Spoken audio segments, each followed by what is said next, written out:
নমস্কার।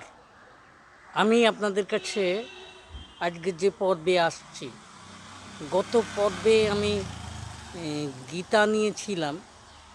সেখানে তার সূত্র ধরেই সেখানে আমি আলোচনা করেছিলাম, গীতাতেই বলা আছে যেমন যে আমি অদৃশ্য, সচ্চিদানন্দ বলছেন যে আমি অদৃশ্য নই, যিনি আমাকে দেখেন আমিও তাকে দেখি, আমি অদৃশ্যমান নই।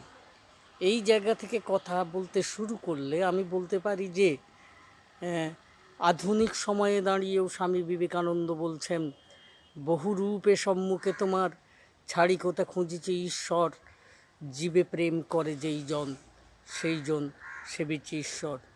অর্থাৎ জীবের প্রতি প্রেম, দয়া এসব থাকলেই ঈশ্বরের সেবা করা যায়।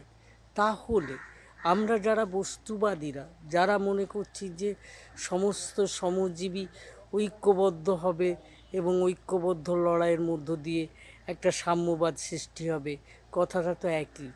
মানুষ বলতে, জীব বলতে তো তাদেরই বোঝায়।